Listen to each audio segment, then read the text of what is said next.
Hello, welcome to another podcast episode. Now, this morning, it's now midday actually on Saturday. This morning at 6:30, it was 15 centigrade, a very warm night, lovely, 59 Fahrenheit, 100% humidity. We've had quite a bit of rain recently, 10-17 millibars, and the flag wasn't moving at all. It is now, there's quite a wind from the west. It's very warm out there. I don't know what the temperature is now. It's about 23 or something. It's really nice. How are you? I hope you're keeping well. I've got a bit of a rant, so hold on to your seats, get yourself a cup of tea or coffee or something, because I'm going to moan and rant and rave and complain. I hope I don't bore you too much. Are you ready for this? 4 years ago, we had our front porch door replaced, a double glazing sliding door, which was great. And ever since we had that replaced, they phone us every now and then, the company. How are you doing? You're a valued customer. We can offer you discount on this. Do you want any windows? Do you want any? No, we don't know. Do you want a conservatory? No, we don't want a conservatory. We can offer you a couple of £1,000 off the cost of a conservatory. We're doing a special offer at the moment. No, I don't want a conservatory. We've got a roof. We've got a roof over the patio, which is lovely. Ah, right. So you have got a conservatory. No, we've got a roof.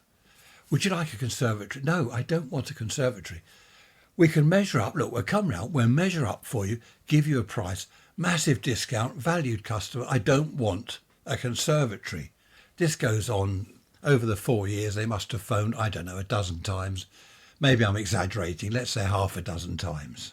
They phoned a few days ago. Do you want a conservatory? I said, no, but I want a back door. Oh, this girl, a back door. I mean, she's nearly wetting herself. I've got a sale. They want a back door.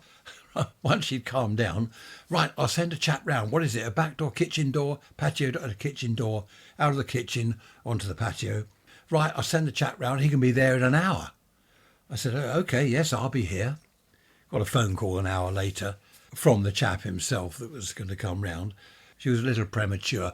I can't actually come round in an hour, but I can come round tomorrow. Right. He turned up the following day. I won't go on too much about this. Actually, I will. You know me. He turned up.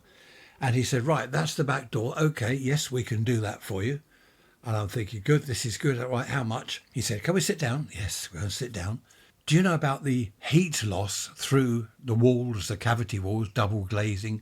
I said, yes, I know about that. Yeah, how much is the door? I'll come to that. He went back to the kitchen with his thermometer, measured the temperature outside, measured the temperature inside. And he said, now there's the difference. If I work that out on the calculator, blah, blah, blah, blah, blah, blah, blah. Right, you are losing so many percent heat through your back door because it's drafty, the seal's gone, the step's broken, you've got a draft there. Now that equates to blah, blah, blah, £5 a month. Now a year, that will cost you, and over a 10-year period, it costs you blah, blah, blah. Yeah, okay, yeah, fine. Right, I understand that. Then he's going on about energy rating and this and that and the other. Now, your back door will let through UV, ultraviolet. Okay, yeah, that's fine. It's only the kitchen.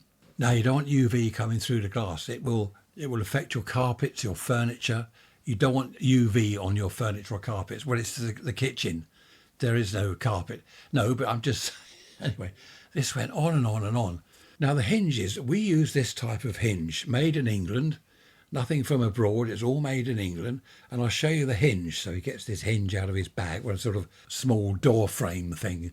Okay, the hinges. Yeah, it's a door, isn't it? It's got hinges. Yeah, it's a door. Fine. He was here for 2.5 hours and I was drained, absolutely drained, mentally drained. I felt that my head was spinning. I couldn't escape. Trish was out. She'd gone out. She was here at first, then she went out. I thought, well, that's nice. Leave me alone with the man. He was a lovely chap. He's just doing his job. He had obviously learnt the script, the banter, the spiel.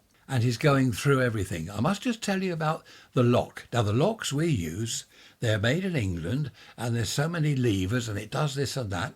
Yeah, okay, it's a door, it's got hinges, and it's got glass, it won't let UV through, and it's got a lock. Excellent. Then he started asking me questions. What's your main reason for wanting a new back door? Well, the old one's knackered. Right, okay. So what about the old one? Is it the seal? Yes, the seals have gone. I have replaced the seals in the past. But it's all warped or something. It just lets a draft through. Right, so he's writing all this down. Your main reason is a draft. Anything else? I said, well, no, really, that's it. The step's broken. It's cracked. Ah, right, okay, the UPVC is cracked on the step. Any other reason? I said, no, that's it. Just want a door. Have you thought about this energy loss? I said, no. Well, would that be a reason for replacing the back door? Energy loss, heat loss. Well, yes, I suppose so. Okay. Security. Does that come to mind when you're thinking of having a new back door? Security. Well, I suppose it does. I mean, does the door lock? If it locks, then that's secure. That's fine. Ah, no, you see, some of the cheaper units, and on and on and on and on and on. Noise pollution, he's on about. Noise pollution is one of the reasons you want a new door, to keep the noise down from outside. No, there is no noise in the back garden, only the birds singing, which I like to hear. If there is any noise, this will cut down the noise by so many decibels. Yeah, okay, yeah, I just want a back door. Just want a back door, please. Can I just have a back door? I really was getting to the stage where I was going to say, look, just go. Right, I can't take this anymore, go. But I didn't, because we do need a back door. They did a good job on the other door that they'd fitted 4 years ago. So I just went along with it. Anyway, it's a long story. In the end, we're going ahead with it. And I gave them the deposit and the rest is to pay whenever. And it's a pretty good door, actually. It's a very good door. And it's got all the features of it won't let noise in and all this rubbish. And they're going to come and fit that. So that's good. But why is it so difficult? Why 2.5 hours? Have you considered this? Have you considered that? No, I haven't considered that. Oh, what was it? We don't use rubber or neoprene, as some companies do. We use this new material called, I don't know what it was called. What's wrong with neoprene? Rubber perishes. Neoprene does this, it shrinks. And if it shrinks, this happens and that happens. And the double glazed unit, it's got gas inside. And if the seal shrinks, the gas escapes. And yeah, I just want a door, please. I just want a door. I think I told you, was it last Wednesday, midweek message, we bought a fridge online and we were waiting for it to arrive. They'd said it would be Wednesday or whenever it was, Tuesday. I think it was Tuesday. And we're waiting for it to turn up. And in the end, Trish phoned them and said, have you got a kind of time slot? You know, what time today is it? Oh, it's not today, it's Saturday. What? You said today? Oh, did we? Oh, well, no, sorry, they can't do it till Saturday now. Oh, okay, we'd cleared the kitchen out, got stuff out of the way, got stuff out of the hall, ready for the new fridge to come through. Oh. So that's now Saturday. It's Friday today, that's tomorrow. We also bought a dishwasher. They said, we're going to deliver that on Thursday, which they did. They delivered it yesterday. Now, we can plumb that in for you. No, it's all right. No, we can plumb it in, £30. No, I can plumb it in. It's an inlet hose, a drain hose, and plug it into the wall socket, which I did. I plumbed it in. Well, not plumbed it in, is it? You screw the hose onto the tap under the sink and stick the drain hose in the drain bit and do up the Jubilee clip, which I did. We can take your old one away. It's another 30 quid. No. We will take the old one up the tip or leave it out the front. Someone will take it. Oh, look, scrap metal merchant driving past. Oh, look, we'll have that old dishwasher. So the dishwasher saga is over. We haven't got the fridge. That's coming tomorrow. Hopefully that won't be a palaver. The back door, I think, is organised. I've paid the deposit. Hopefully that's going to all go according to plan. We'll probably get a phone call tomorrow. Your back door? Oh, no. No, I can't talk about back doors anymore. I need therapy. Please, back doors. No. I need a psychiatrist. Honestly, in the old days. No, one more thing. Years ago, decades ago, what was it? I don't know how many decades ago. 20, 30 years ago, we wanted a new cooker. So we went to a local shop. We're looking at this cooker. That's nice. Well, that's nice. Yeah, that's nice. Trish is saying, I like that. Of course, this salesman saw us, came trotting over. Hello. Are you interested in this cooker? Well, we might be. We're just having a look. And he's going on about it. Oh, it's energy rating. So you don't worry about the energy. You know, does it cook egg and chips? Anyway, he's going on and on. And Trish said, well, I like it. Shall we have it? Yeah, we'll take it. Okay. Right, he said, right. I'll draw up the paperwork. It'll be so much a month. And I said, no, we'll pay for it here. We'll just pay for the thing. We don't want credit. Oh, no, you really want credit because blah, blah, blah. I don't know why we really want credit. I said, no, we don't want credit. I don't want HP, hire purchase, paying monthly. I don't want all that interest nonsense. No, there won't be interest if you do this. No, there won't be interest if I pay you now for the cooker. Anyway, in the end, I said, look, can we just have a minute alone? We'll have a little chat about this, Tricia and myself. He wandered off and we escaped out of the showroom. We went down the road, almost running down the road, escaped. I just wanted to buy the damn, I shouldn't say damn cooker, should I? I just wanted to buy the damn cooker. We had money, give him a cheque, put the bank card details on the back, give him a card, a credit card, take it out that way, whatever way. We just wanted to give him the money and take the cooker. We could put it in the back of the car. We had a big enough car, Berlingo thing. Citroen Berlingo, they're lovely. Anyway, no, we didn't do that in the end. We just didn't do that. It was too much hassle. Went to another shop. Looked at this cooker. Chap came scurrying over. Oh, good morning, good morning. You interested in that cooker? Yes, we are. We don't want credit. We don't want this. We don't want anything. We can deliver it, he said. We can deliver it. It'll cost you so much. No, we don't want it delivered. We're going to take it and we're going to give you the money now, which is what we did. Thank goodness for that. What a day that was. Just trying to buy a damn cooker. What's the moral of this story, you're wondering? What's this got to do with the 50s and 60s? I'll tell you what it's got to do with the 50s and 60s. Back then you would go into a shop. I remember my mum doing this with my dad. Go into a shop, a showroom.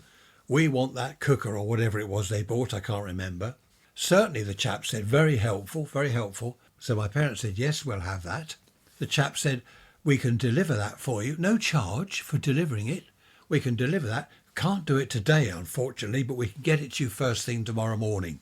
These days, yes, we can deliver it. It'll be, let me check my book, it'll be 3 weeks, maybe a month. Why? Well, we don't keep them in stock. Well, can't I have this one? No, that's a display model. No, they don't come from here. You see, we don't keep stock here. It comes from Birmingham. It comes from Newcastle. It'll be a month. And also, I remember whatever it was, I think it was a cooker, it was an electric cooker my parents bought. They took the old one away. When the delivery people turned up, I was there. They said, do you want us to take the old one away? Oh, thanks. Yeah, take that away. Off they went. No charge. These days, the slightest thing. Do you want us to plug it in? We'll install your fridge for you. What do you mean install it? Well, we'll plug it in. 30 quid. I think I can plug it in myself. Thanks very much. 30 quid. I was saying to Trish, the next appliance we buy, whether it be a washing machine, a dishwasher, a tumble dryer, whatever, we're going to have to be careful. Don't really want to order it online because they muck around with delivery dates and all this. I told you about the cooker, didn't I? Was that last year? The cooker, a gas cooker that we had. The first one turned up. They unpacked it, all the polystyrene and everything, and the thing's all smashed up. The front, the side smashed in. They took that away and we eventually got another one. We waited 3 weeks for it to arrive. We eventually got another one. That was smashed in on the side. They said, oh, we can do you a 20% discount. And it was on the side. It won't be seen. And we said, OK, 20% discount. The firm phoned us. Is your cooker right? No, it's smashed in. Oh, yeah, we got a note about that. Yeah, we can do you 10%. No, the chap said 20% discount. No, it's not up to them to say. They're just the delivery people. We can do 10%. I nearly said to them, look, take the damn thing away. I don't want it. But we'd had so much palaver. And as Trish said, let's just keep the rotten cooker. Right, it works. The side's dented. It doesn't matter. We can't see the side. Let's just keep it. So we did that. What a palaver. Why is it like this these days? What is going on? Trying to buy anything is soul destroying. You need therapy. You need a 6-month session with a psychiatrist to get over it. All you want to do is buy an appliance. I don't know. I think the world has gone mad. People say to me, well, what do you want to go back to the 50s and 60s for? Because it was easy. It was simple. Life was bliss in comparison. I saw a picture, was it Twitter or Facebook or some platform or other? A photo, a black and white photo, taken obviously in the 50s, maybe early 60s. There's a girl in a boat, a paddle type boat on a pool, all quite safe. You know, these pools were only about a foot deep, weren't they? There's a boy standing there looking at her, and the caption says, we had less, but without knowing it, we actually had more. Doesn't that sum it up? They've got nothing there. The boy's holding a stick. He's playing with a stick. The girl's in the boat. There's other people in boats. They're having a great time. They had less. Without knowing it, they actually had more than we've got these days. Brilliant, absolutely brilliant. For me, that sums it up. That sums up what I've been saying on my podcast for the last 6 years. In the old days, we had Crittal windows. Who remembers Crittal? Crittal, Crittal. They were basically steel-framed windows. Basic. You got the opening window, you got the hopper bit at the top, and that was it. No rubber seals, no neoprene, no fancy locks, no double glazing, no energy level rating and percentage of heat loss, no decibel quietening for noise outside, none of that. They were just Crittal windows, and in the winter there was frost on the inside. I'm not going to go on about that because you've heard all that before, but they were basic and they worked and they were good, and you had to paint them. The paint would peel off over the years and you have to repaint the steel frames, which took time, of course. You had to paint the doors. They were wood. The woodwork, the framework all around the place, it was all wood. You had to paint it all. In fact, a chap came here, a double glazing chap. He knocked on the door once, years ago. This is the inner front door. He knocked on the door, so I opened the sliding door, and he was trying to sell double glazing. Oh, look, you got the original wooden door. I said, yes. He said, well, how old's this house? I said, oh, it's 100 years. Well, isn't it time you had a new front door? I said, you've got a nice porch door, you need a front door. I said, no, we want the original wooden door. It looks really nice. It's original. It was put in when the house was built over 100 years ago. Oh, well, it's not very secure. I said, oh, I don't care whether it's secure or not. We like the door. But we can fit you a UPVC plastic door. I said, I don't want a plastic door. I want a wooden door in a nice wooden frame that I've painted, and it looks lovely.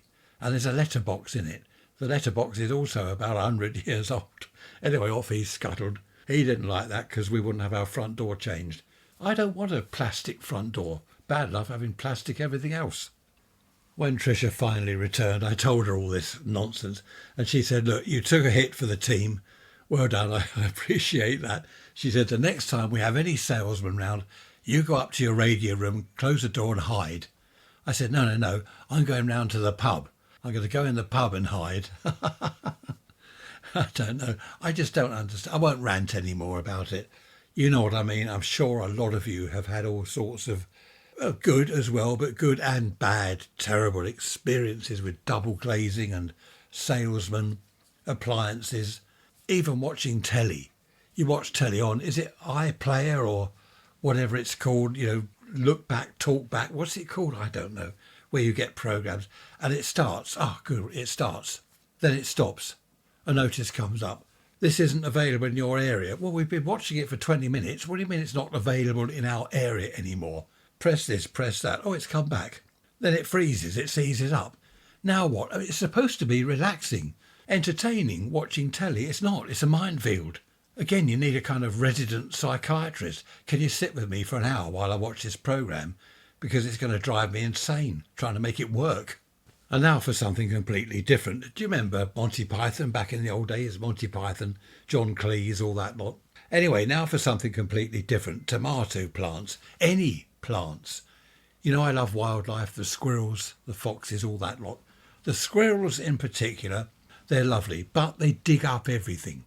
Pots, plants, tomato plants, you put those in, you water them, you're nurturing them. You go out one morning, they're all dug up. Mr. Squidge has dug them all. We call them squidges. I won't go into that. That was Tricia's dad. Squidges. Sparrows are spadgwicks. Won't go into all that. How do you stop them doing that? How do you stop squirrels digging up stuff? I've discovered the secret. Well, it's not a secret. Pepper. Ground pepper. Black, white, doesn't matter. Pepper. Sprinkle it around the plants and the squirrels don't like it. Probably makes them sneeze. It makes me sneeze. And for the last, getting on for a week now, our tomato plants are still there. They've not been dug up. Our begonias, the pansies, the petunias and all these other ears and whatever they are, none of them have been dug up because they've all got a little sprinkling of pepper around them. Wonderful. It works. Having said that, have you seen the price of pepper? I thought we'd get a big bag, like a sack for a £5. Wrong. A little pot, £2 something for a little pot. Stone the crows. Where's pepper come from? Why is it so expensive? Anyway, it's worth it because it works. I've put up a nesting box for birds to nest in, and we have little chicks, all that business. It's ideal for house sparrows and great tits, the smaller birds. I put it up. It'd been there 24 hours. Nothing. I'm going to send it back. No nest, no eggs, nothing, no chicks. Absolutely nothing. No interest in it whatsoever. Been up there 24 hours. I think I might have to leave it a bit longer, don't you? Maybe a year or two. But I've set it up and I've got a trail cam. focused on it, aimed at the nesting box.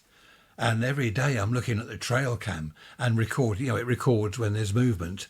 And it hasn't recorded any little nesting birds at all. The nesting box it's under our roof of the pergola, and it's all covered with Boston ivy and honeysuckle, and it's a clear way for the birds to go in and out. But it can't be seen, and it's dry there, and it's out of the wind. So I've tried to do it all properly. So hopefully at some stage we will have birds nesting in there. Do you remember I was talking about making excuses? Was it last Wednesday on the midweek message? Someone will say, we're having a party Saturday. Do you want to come along? Saturday. Oh, what a shame. Of all the days, I'm busy Saturday. I can't get out of it. We've got to do so-and-so, blah, blah, blah. Had it been any other day, I would love to. I'm so sorry we can't make it. Instead of all that nonsense, just say, no, I don't like it. I don't like you, and I'm not going to your party. Anyway, Kylie. Hello, Kylie. You're not Kylie Minogue by any chance? Probably not. Kylie, lovely to hear from you. Kylie says that she makes excuses. She lies to people, making up excuses and lying why they can't go to certain things. She says her husband, he is the spade is a spade type person. Do you want to come to our party? I'm not going to your party after last time. She said he tells the truth. He tells people he doesn't want to go to places because he doesn't like them or he doesn't like the place, and he's blunt. And she says, yes, he does make enemies. People don't like him. Apparently it's the way he says it. I don't like you. I don't want to come to your party. After the last party, it's rubbish. She's written all this in her email. It's amazing reading, Kylie. I love reading this sort of thing. I love reading the emails, especially the ones that they're funny. And yours is funny, the way you've put things. I can't read it word for word because you've put naughty words in there. I'm not going to your beep party, not after last beep time. But it's good. It's good. I like being like that, but don't be rude. Tell him that it's good. Tell him I agree with. I don't know whether he listens to the podcast episodes. I agree with him, but don't be rude. Just say, sorry, it's not my thing. Not, I wouldn't go to your party. I don't like you. I don't like you or your parties. Don't put it that way. You can be honest. Just say, sorry, it's not my scene. I don't want to go, without being rude. There again, I suppose some people can't help being rude. I was talking to this chap the other day, in his 30s he is, and he said, are there any pirate stations around like there used to be? I've heard in the 60s, 70s there were pirate stations. I said, yeah, one or two. I said, I put out pirate transmissions now and then, play music from the good old days. Oh, great, he said, great. How do I listen to that? How do I get that on my phone? I said, no, you don't get it on your phone. Have you got a radio at home? Transistor radio of any sort? No. And that made me think, how many people have got a radio at home? I've been asking people, family, friends, have you got a radio? No. Someone said the other day, yes, my phone. No, not your phone. Have you got a proper radio? I don't listen to a proper radio. I've got my phone. This is what's happening. BBC Radio 4, no one's interested, I know, but BBC Radio 4 on longwave is closing down on the 30th of June, apparently, allegedly. So that's the end of the longwave transmission from BBC Radio 4, which used to be the home service, is now on DAB and internet, which is all very well if you've got a DAB radio in your car. Oh, and on FM, of course. But it's closing down. Medium wave here in the UK, what you call the AM band in America, there's only a few left. There's Talk Sport, which is rubbish. There's BBC 5 Live, which is rubbish. There's Lycra Radio, which is an Asian thing. There's Punjab Radio. And there's Radio Caroline, which is okay, but I was never into Caroline. I listened to Radio London. That was the one for me. Anyway, Caroline's right. It's an album station where they play album tracks and stuff that no one's ever heard of. Well, I haven't heard of them. What else have we got? Talksport, I mentioned that. Radio 5 Live. Oh, there's Radio Guernsey and Radio Jersey, which you won't hear unless you've got decent receivers like I've got here and a proper aerial. So the AM band's finished. There'll be nothing on longwave. That's gone. No one's got a radio anyway, so who cares? What a state of affairs, isn't it? When people say to me, why do you want to go back to some utopia for? Back in the 50s. Move with the times. Move with the times? The times are rubbish. I hate it. I hate the way things are now. I hate the way our country's gone. Europe, everywhere. America. I hate the way it's going. It's all falling apart. No proper radio stations. No proper salesman to sell you windows and doors. I don't like any of it. Yes, I do want to go back to someone called it imagined utopia. It's not imagined. It was real. I was there, and I do want to go back there. I suppose I ought to talk about something nice. I've done nothing but moan and rant and rave for the past 20 minutes. What can we talk about that's nice? I don't know. Difficult these days, isn't it? What's nice? Our garden is nice. All our plants and flowers and the bees and the birds. Oh, Gary the tortoise, he's been wandering around. We've opened up another area that he was forbidden to go there. He was blocked off with a lump of wood. We've now opened that up and he loves it. He wanders around there. He's got the whole garden. Basically, it's his garden. Well, it's our garden. He loves it, wandering around, and he loves this new area that we've opened up. We keep him away from the pond because if he falls in, he'll probably drown. I believe tortoises can swim, but I don't think we really want to put him to the test. We went to a little cafe for breakfast this morning, Tricia and I. We took Tricia's mum. The reason we went there, it's a lovely little cafe in Rustington, West Sussex. Look it up on the map, called the Beehive. It was called the Honeypot, but it's now called the Beehive. You know how I hate names being changed? Well, I call it the Honeypot. We went there for breakfast with Tricia's mum because her mum normally goes with Tricia's sister and her husband and a couple of other people.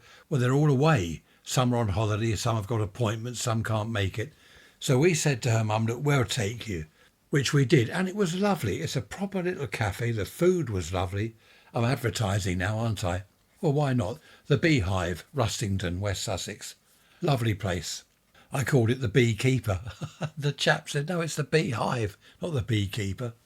The reason I'm mentioning cafes, do you remember the cafes in the 50s and 60s? Who remembers transport cafes on main roads and motorways and things? They were dreadful. Greasy Lil's and Fag Ash Lil's Caff and the Greasy Spoon and stuff like that. There was a little cafe near a railway station, that's all I'm going to say, not far from us. And that really was, well, not a greasy spoon, but it was very, very basic. You get a sandwich, like a bacon sandwich or a sausage and fried egg sandwich. All this is in one, between two bits of bread. You've got bacon, sausage and fried egg between two bits of bread. And they're doorsteps, when you cut the bread and it's about an inch thick. And you could buy these things, they're cheap and they're basic. And apparently, I don't eat meat, as you know, but apparently they were lovely. We went there once or twice for breakfast because we knew the girl that worked there. And it was great. A good cup of tea, a huge mug of strong builder's tea. Very strong tea here in the UK. We call it builder's tea. It's so strong you can stand your spoon up in it. None of this wish-washy, milky hot water. That's not proper tea. But these doorstep sandwiches, I used to watch people order them and eat them. You couldn't open your mouth wide enough to get the sandwich in your mouth. Cafes, a lot of the cafes back then were very, very basic. Food hygiene, forget that. Presentation, doesn't matter about that. Sling it on the plate, there you go. The plate probably hasn't been washed up properly anyway. The cups are chipped. Anyway, cafes now here aren't like that. Well, there may be one or two. But the cafe we went to for breakfast was lovely. I had poached egg on toast with mushrooms and tomatoes. Sourdough. I nearly said, what's it? It is sourdough bread, isn't it? What's the other one? I can't remember what the other bread's called. I've got into sourdough bread recently, which is quite nice. Tricia has made it in the past. We make our own bread. When I say we, I mean she makes her own bread. But she has made sourdough in the past. Apparently it's quite a palaver and it takes a long time, but it really is worth it. I do like sourdough bread. What's the other bread? I can't remember what it's called. I get confused with bread. I get confused with everything. But it's nice bread. I like anything homemade. And fortunately, Tricia, her hobby is baking, cooking. I love the meals she creates. No processed stuff. Well, very obviously cheese. Very little processed. Obviously, if you put cheese on it, that's processed, isn't it? But not all this dreadful processed stuff with chemicals in it. It's really nice to have proper basic food. Why am I going on about food? Because we had a nice breakfast this morning. My mum used to bake cakes and pies and cheese flans. That was one of my favourite, cheese flan. With new potatoes, carrots, peas, all that sort of stuff. Bit of red sauce, tomato ketchup on it. Of course, that's processed, isn't it? Brown sauce is processed. You can't escape processed food completely, obviously. Well, I suppose you can. If you grow everything in your garden, if you don't put sauce on it and all this bought stuff that's full of chemicals. Right, moving away from food, what can we go on to next? I'll have to get my list of bits and pieces. Where are my notes? Here we are. My notes don't make sense. I'll have to decipher that later. The fridge has arrived and we have installed it. Well, I say we, Trish and I plugged it in and then pushed it under the worktop and turned it on. So the fridge is installed. That saved 30 quid. So all is well. We have a dishwasher installed, a fridge. Everything is looking good. And I'm not having any more salesmen around the house. I've told Trish, don't arrange for anyone to come round the house trying to sell us anything, especially double glazing, anything like that. No, go away. I'm going to put a big notice out on the front window, I think. Go away. If you're trying to sell anything, if you're a salesman, then no, I better not write that. I'll probably get arrested. Basically, go away and leave me alone. I've also said to Trish, if any of the windows need replacing or the doors need looking at or whatever, hard luck. If we've got a window that's drafty, it's going to stay drafty. And enough of all that nonsense. Now, what have I written here? I can't read this. Oh, yes, we've got to go to the tip. We're going to the tip tomorrow with the fridge and with a load of other stuff. We go to the rubbish tip every week, it seems. I don't know where we get all this stuff from. Do you remember I said earlier that my father-in-law used to call squirrels squidges and sparrows spadwicks? He called horses nedricks. Oh, look, there's a nedrick in the field. Why? I have no idea at all. Absolutely no idea. But we've all got our little quirks and idiosyncrasies, haven't we? Which is rather nice in a way. It's quaint. I like it. Another complete change of subject. What do you think about dress code at work? All office workers in the old days, well, not so long ago actually, they'd wear a suit. The chaps would wear a suit, shirt and tie, look very smart. The ladies would wear perhaps a trouser suit, is that what they're called? Or a skirt and a top or whatever, a jacket, a blouse, and they'd all look very smart.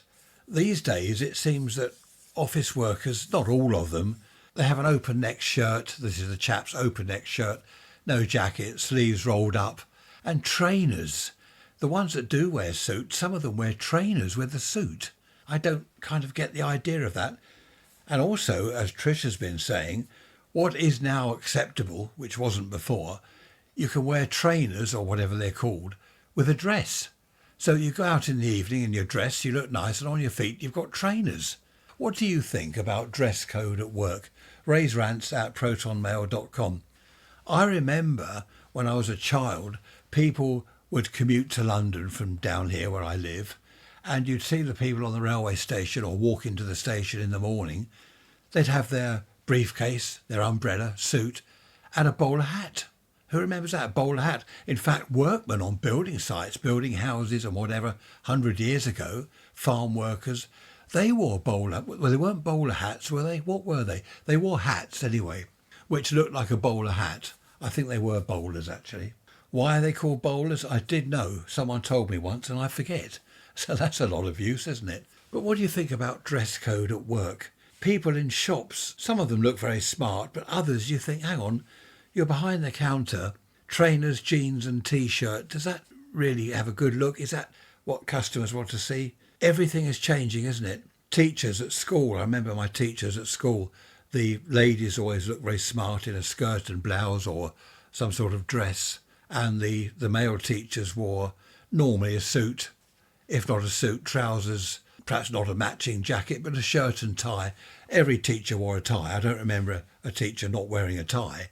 I don't remember any of us schoolboys not wearing a tie. You had to wear a tie. You'd get the cane if you didn't.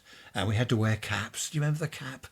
That was awful. Take it off as soon as you're out of the school, take the cap off.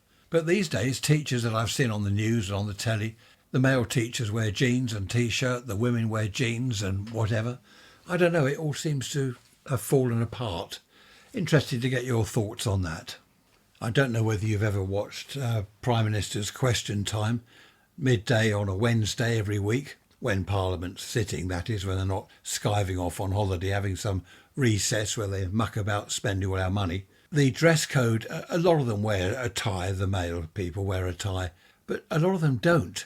There's some woman, I forget her name, there's some woman that she's got purple hair and she looks like some kind of hippie from the 60s. There's a photo of her going about. She's asleep. I think it's in the House of Commons, not the House of Lords. And some of them look dreadful. I just don't know why they don't dress properly, especially when they're a member of Parliament and they're going to the House of Commons and they know it's going to be on the television. You'd think they'd make a little bit of an effort, but no, most of them don't seem to bother. Years ago, when we went out for a meal in the evening, I'd wear a tie, a jacket, shirt and tie, pair of trousers, because that was a done thing. And I found that over the years, fewer and fewer people, males, were wearing a tie. They'd have an open neck shirt, and then that all fell apart. They didn't have a shirt, they had a t-shirt and a jacket, which looked a bit odd. Then the jackets were discarded and people were going out for an evening meal in jeans and t-shirt. I just don't think that's right. And I was one of the last people, when we went out for a meal, to wear a tie. In fact, I felt the odd one out. I'd look around the restaurant and think, well, I've got a jacket, shirt and tie. No one else has. So I gave up in the end. Perhaps I shouldn't have given up. I don't know. Perhaps I should have carried on. Mind you, I don't go out for meals very often. Don't like the food, don't like the people, don't like anything. I'd rather eat at home, rather eat proper food that Trish has cooked than that muck they serve up in some of these places. Listen to me having a moan. It's a good old moan this week, isn't it? Do you like it? No, I don't hear you moaning all the time. Why don't you cheer us up? I expect you're cheered up anyway. The other bread I was trying to think of, I mentioned sourdough earlier. It's soda bread. I get the two mixed up. Do you know, I just looked at a list of bread online. 37 different types of bread. No wonder I get confused. Anyway, are you cheered up or not? You're probably not cheered up, are you? Want me to go? I'm not going to stay for much longer. As I said, it's middle of the day Saturday, and after a week of wind, rain, chilly, cold, horrible, it's going to be a really nice afternoon. The flag has stopped moving around. The sky is sort of blue and the sun is sort of out. I say sort of because it's a bit hazy. This morning there was a mist. 5:30 this morning, quite a mist. Barely see the houses over the road. This might cheer you up a bit after my moaning. I've got a list of words here. Strange words. They're all genuine words. Bumbershoot. Do you know what a bumbershoot is? It's an old-fashioned term for an umbrella. A doohickey. A doohickey. A thing whose name you've forgotten. A thingamajig. Well, we know thingamajig, don't we? It's a gadget that you can't quite remember the name of. Gubbins. Miscellaneous bits or gadgets. Dingle hopper. There's a good one. How's your dingle hopper? It's a fork, according to the Little Mermaid. Who's the Little Mermaid? Bibble. To drink often or noisily. Bibble. Do you bibble? This is daft, isn't it, some of these words. Yaffle. That's Y-A-F-F-L-E. To yaffle. To eat or drink noisily. I can't pronounce some of these words. We've done doohickey. Squeegee. Oh, we know that one. A rubber-bladed tool for wiping windows. Fard. F-A-R-D. To apply makeup. I'm just going to have a quick fard. I won't be a minute. Lick spittle. That's odd, isn't it? Lick spittle. An overly flattering person. Okay, weird. Mugwump. What is a mugwump? A person who stays neutral. Oh, especially in politics. That should really read a person who lies. Did I tell you this? What's this one? Snollygoster. What on earth is a snollygoster? A clever but unprincipled person. Again, especially in politics. I could add one or two here. A lying toad. A politician. I shouldn't say that. Yes, I should. What else have we got? I'm not going to go on about this anymore. I've got another list here. Oh, this is some sayings that you might be interested if you live outside the UK. The bull. Oh, you probably know these. Bite the bullet. To do something unpleasant that's unavoidable. Break the ice. Hit the nail on the head. The ball is in your court. Burn the midnight oil. Yes, these I think are known the sort of the world over, really. Hit the sack. To go to bed. It takes two to tango. They're not very interesting. What's this next list here? Groak. What is a groak? To stare silently at someone while they are eating. Groak. What sort of word is it? Oh, apparently it's Scottish. What's this? Old English. Yesterfang. A meal or catch from the previous day. We'll reheat the yesterfang for dinner. Okay, I think we'll leave the words there. I'm also going to leave you there. I think you probably had enough of me. I'm going to go and sit in the garden. I might put my shorts on, frighten the neighbours. I hope you've enjoyed the episode. Hope I haven't depressed you too much with my moaning and groaning and ranting and raving. Damn salesman.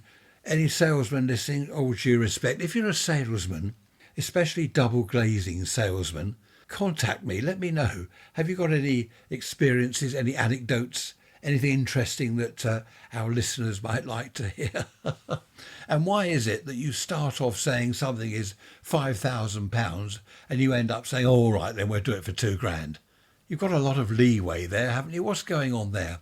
Be good, be bad, don't get caught. And if you're a salesman, go get a different job. I shall see you on Wednesday with the midweek message.